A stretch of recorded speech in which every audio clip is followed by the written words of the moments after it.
Welcome to another edition of the Choose Well Program podcast. I'm Mr. Brown. In this episode, we're talking about resilience, helping our kids have resilience or be resilient. And I had the privilege of sitting down with Dr. Terri Daniels. Dr. Daniels in the building. I get excited about it. We've worked together for years. But she has got some good insight on helping kids build resilience. And I think she sees when kids don't have it. And I think we live in a culture today that kids give up too easy. And we as parents want to step in.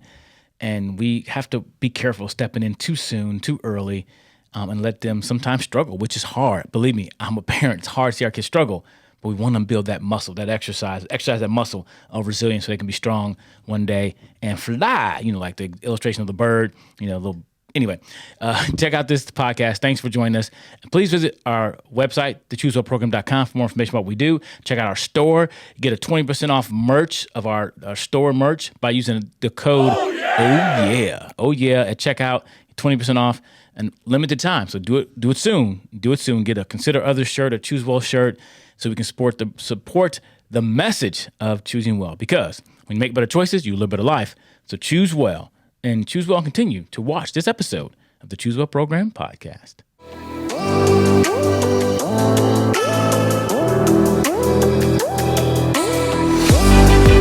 One of my favorite videos is this little clip of this guy who's going to play baseball by himself. And he threw the first ball in the air. He went to swing. He said, "I'm the greatest hitter in the world." He swung, strike one, missed. Then he picked up the second ball. Threw it in the air. "I'm the greatest hitter in the world." He swung. He missed. Strike two. He then puts the bat down for a second, spits on his hands. I don't know why baseball players do that.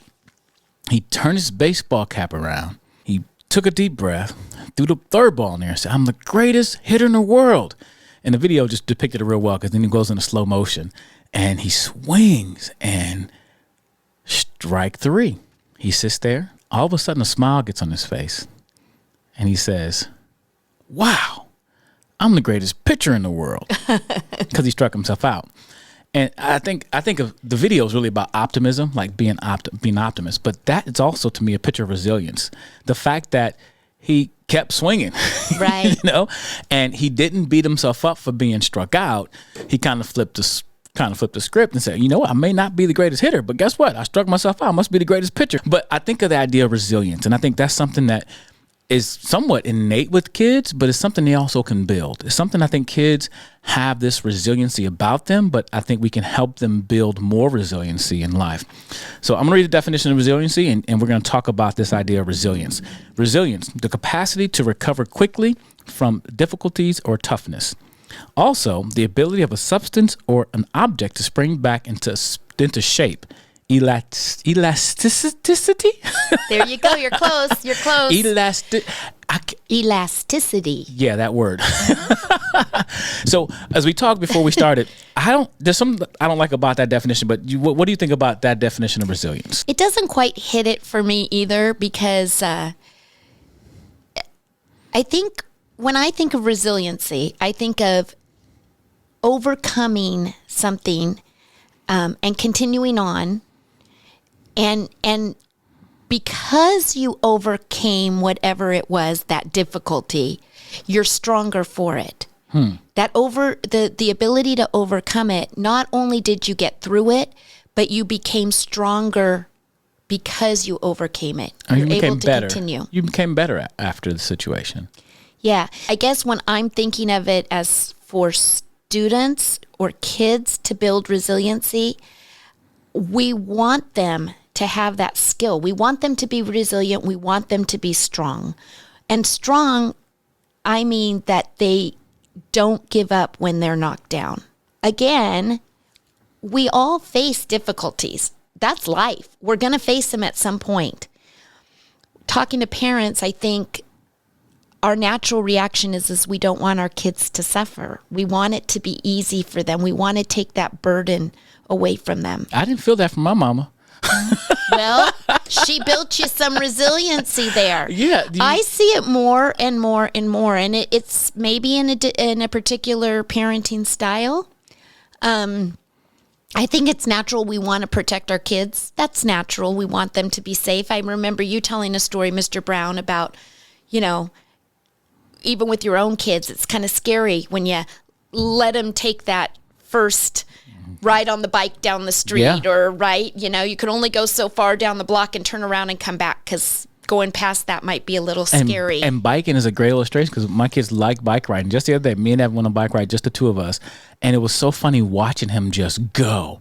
We were going around this park area and he was swerving. I'm like, right. But I can't stop him from being adventurous and learning. But he's fallen before, and when he fell, the whole neighborhood heard him cry. Oh yeah, I can relate to that. My oldest was that way. I've worked with a lot of kids, a lot of students in my experience, and I have seen kids be resilient because they've had to be. They've maybe lived in homes where they had to be take charge, maybe be the ones that take care of their siblings or different things going on in their life. And then I've seen homes and parents that have maybe done a lot for their kids out of love, but those kids haven't necessarily developed a high level of resiliency. I find that a little bit sad because at some point we have to develop those skills or else life overwhelms you. Right. So I look at resiliency as, that's what I say, you overcome something difficult, but you also, because of that, become tougher. You build some muscle. Strong. Yeah. I think it's an important skill to have, and I would encourage parents to allow their kids to build that. So how? I guess that would be, if I had to come up with a title of this podcast, how to teach your kids or how to help your kids be resilient. Because you can't really teach them resilience. You can help them and guide them and help them. Well, first of all, don't solve all their problems for them. Please do not do that, parents. Do not solve all their problems for them, because they will then think, and rightfully so, that their problems will always be solved by other people. That's not probably what you really want for them in the future. You don't want to be solving your son's or daughter's problems when they're 35. And they don't want you to either, hopefully. So let them have the ability to solve their own problems. You can give them a little advice. You can guide them, as we've talked about before, but don't solve it for them. Give them options. Ask them questions. Give them options. But here's the deal, Mr. Brown. Sometimes in life, things don't go the way we want. And parents can role model this by letting things not always go the way we want. I can tell you, sometimes your kids are not going to get the classes they want. They're not going to get the classes maybe they want when they go to high school. You know, sometimes those classes get filled and then they have to take a different elective, or definitely in college. Right. It's a while. You may be on a waiting list because seniors or juniors need to take that particular class before you. And that's just life. And so if mom or dad are always demanding that their child is going to get something because they're pushing for it, there may be some disappointment in the future. And you talk about let them learn. I wrote down let them fail too, because I remember my mom, when I was 18 or 17, 18, 19, whatever it was, I bought my first car myself. And she told me I didn't need to buy that car, but I bought it anyway. So I had a car. I bought it. It was fine. But then I wanted a brand new car. Mm-hmm. I wanted a Honda Accord. And she had a Honda Accord. But I wasn't in the Honda Accord season of my life. But I went out and bought the Honda Accord anyway. The money I was making $27,000 a year. The car cost $27,500. Not real realistic. Right, you learned real quick, I bet. You know, when they came to repossess the car, I learned. And I will never, ever forget that. And it was a hard lesson for me to learn. And my mom saw it, but I didn't listen to her. I think helping them learn hard lessons can help them build resilience. Absolutely. And sometimes it can happen sooner than later, right? And hopefully it's not a really big, hard lesson to learn. As far as like with you, that was a financial lesson. It was a huge financial lesson. But you know what? You learned it. And we learn from those mistakes. We learn from those failures. Everyone's going to fail at some point. And Parents, you can protect your kids so long, and then they're going to be out on their own at some point, whether it's when they go to college or, they go in the military or they're getting married or whatever it may be. At some point, they're going to have to face those things on their own. And we hope that when they do, they have resiliency to be able to overcome it and become stronger for it. I guess it would be something for parents to kind of self-reflect. How do you handle when you don't get something you want? Right. Or how do you deal with it when maybe you fall or fail? So the first thing you said was don't solve all the problems. Number 2 would be model what it means to I have would resilience. definitely say model it. And do you model it? I guess is what I'm asking parents to just kind of think on. Do you model resiliency for your kids? It'll be easier to model if you recognize how you handle those situations yourself. Anyway, just kind of looking at things and ways we model. I'm thinking, I grew up in a big sports family. When my kids were in sports, it was really big for me. You don't argue with the ump or the referee. You don't do that, right? They may make a bad call. And I'll tell you, both my boys became referees, like when they were in high school and college. And sometimes there's bad calls, but you don't argue with them, right? And so I think back on, I was an athletic director for a while in the district and also in the county that I was working in. And sometimes parents, are you modeling that for your own kids? Because you want your kids to be respectful, right? Mm-hmm. Just those little things to think about. But resiliency is being able to overcome those difficulties and be tougher, stronger for it, so that when you come up against the next challenge, you're able to handle it. And I like that idea of building muscle. I mean, if you never let your kid lift a weight, he's ever going to have the muscle. It may be hard to see him try to lift that weight. But if he never lifts the weight, will he ever be able to lift the weight? Exactly. And I think you got to help them build that muscle of dealing with disappointment. I like this book called Do Hard Things. I think we need to bring up a generation who's willing to do hard things. Right. And not have everything done for them. Because honestly, I feel there's some entitlement toward this generation. Like, I'm entitled to things just because I show up, because I'm here. Well, and I agree. We talked about in another podcast about anxiety, right? And how it's normal to feel these things. And if we coddle that from our kids and let them think something's wrong with them, that they feel this, it's kind of the same thing with that weight. If you continually go over and lift that weight for your child because you're helping them, right, they haven't ever developed the muscle to lift that weight. Right. So same thing with resiliency. They need to be able to lift that weight on their own. You can be right there. So like if they're going to drop it at first, you don't want it to hit their toe. Exactly. Right? But at some point, what would happen if it hit their toe? Their toe might break, probably would. But they'd learn. But they'd learn, just like you with that car. Right. And I think, at some point, our kids, if the people listening, their kids or your kids are like mine, I can do it, Daddy. I can do it. At some point, they want to try and do things, especially because my son watches me all the time. Like, I didn't realize how much he watches everything I do. And so he'll watch me long enough, and now he feels he can do it. Like, even taking the screw out of his little car, like to take the little screw out to put the new battery in. I can do it, Daddy. Why? Because he's watched me so much. And if he tries and he fails, guess what? He's not a failure. He's going to learn. Mm-hmm. But I got to be willing to do that so we can build that muscle. And so I guess we've talked about 2 ways the parents can help. And we're kind of already talking about why it's important. Like, have you seen the results of kids not learning resiliency? Have you seen some of that in your experience? Yes, I have. And what ends up happening is, think of movies where this happens. And we all probably feel sorry for the child in the movie when this happens. But you don't want to necessarily be a kid in middle school or high school that doesn't have that resiliency and falls apart in front of their peers. Yeah. Right? We don't want our children to feel that they can't accomplish something and then have a temper tantrum or, meltdown in front of their peers. They also, I can guarantee you, don't want their moms coming to school solving it for them. And I have seen that happen.